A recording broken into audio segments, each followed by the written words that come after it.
Okay, now we're going to go ahead and get started. So I opened up a brand new Microsoft Excel spreadsheet here.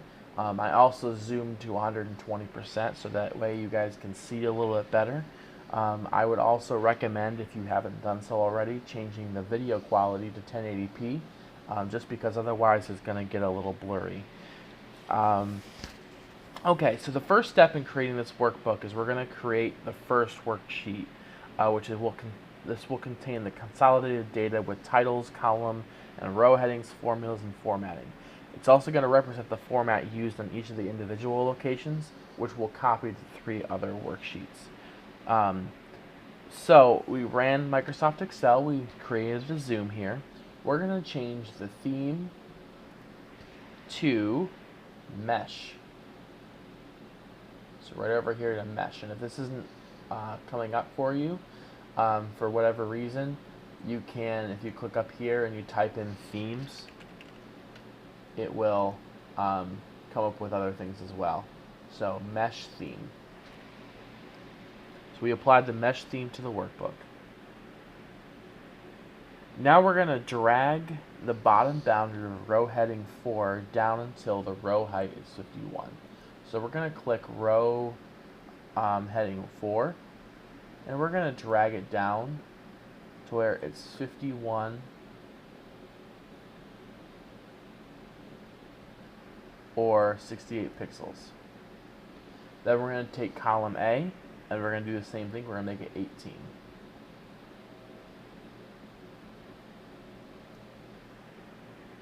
Okay. Then we are going to click the column B heading, and then we're going to hold down Shift, and then click G here to select these rows. And we're going to drag to make these 12.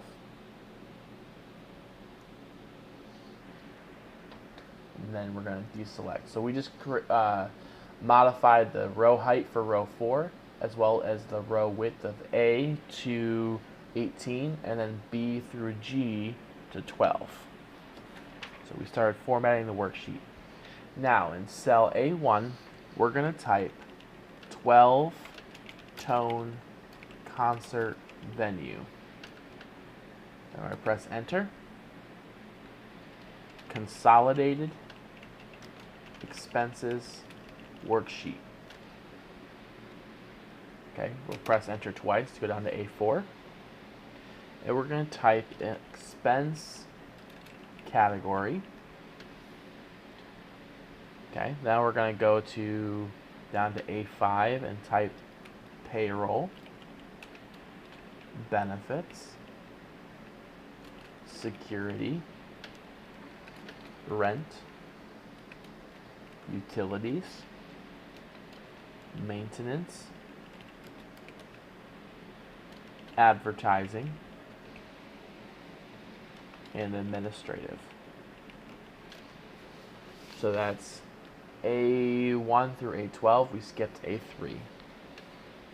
Okay, now we're going to type in some column headings. So in cell B4, we're going to type 2017.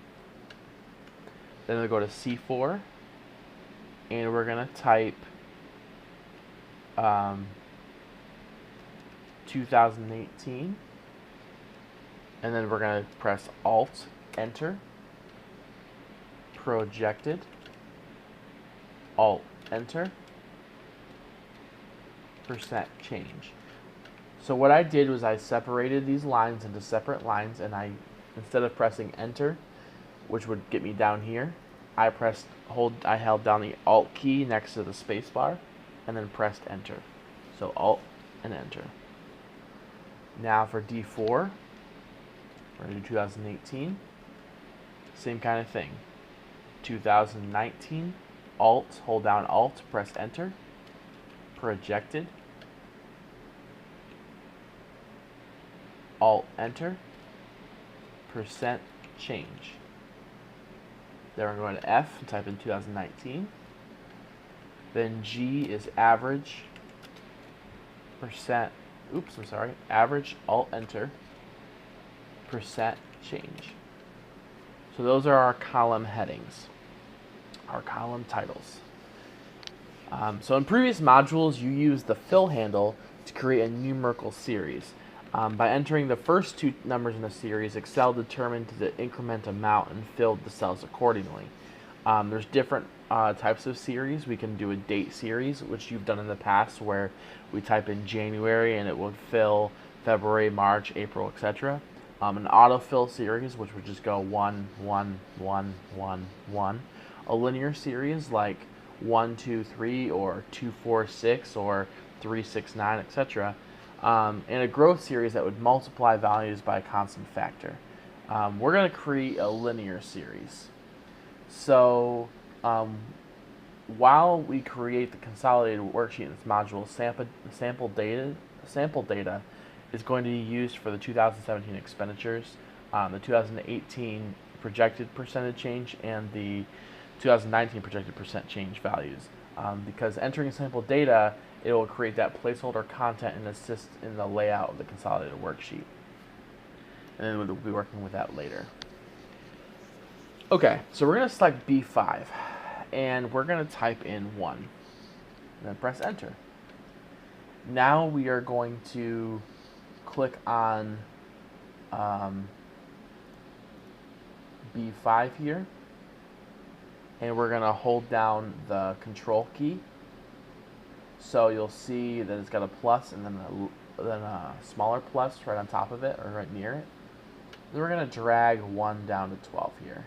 And what that'll do is it'll fill it down to 8. So I didn't have to actually type 2, 3, 4, 5, 6, 7, and 8. So that's just another way to do a linear series using the fill handle. We held down the control key and then filled it down. Now we're going to select C5 here and type in 2%. Okay, now we're going to display the Home tab, and we're going to select the range C5 through C12. Then we're going to go up here to Fill. Oops, that was my phone. And then we're going to go to Series. And then you'll get this dialog box here. So we've got all the different ones that I have mentioned before. So linear would be what we just did, 1 through 8. Okay. Growth would multiply values by a constant factor. Date would be like January, February, March. And autofill would be just like 1, 1, 1. So what we're going to be doing here is we're going to select the linear step value. Okay, here we go. So 0.021 will be the step value. Because we're generating random placeholder numbers, we can use any increment step. But since this column will eventually be percentages, a decimal is going to be appropriate. So we're going to go ahead and press OK. So you can see that it went up by a constant value, 2, 4, 6, 8, 10. We added plus 2% to each one of these. 0.2 or 2.1% really to all of these. Okay, so now we pressed OK, and we are gonna select this again, and we are going to increase the decimal to make it like this. I did it twice. Now we're gonna do the same thing here. We're gonna start with 3%. Okay, 3%. Select E5 through E12, fill series, and what we're going to be doing is we're going to be filling it with an increment of 1%. So what this did was added 1% for each time it filled. For this one, we added 2.1%. So you can see 2% went to 4.1, went to 6.2, went to 8.3, and so on. So we just added in between each one of these, we added 2.1%. This one, each one of these, we added 1%. So that is the linear series.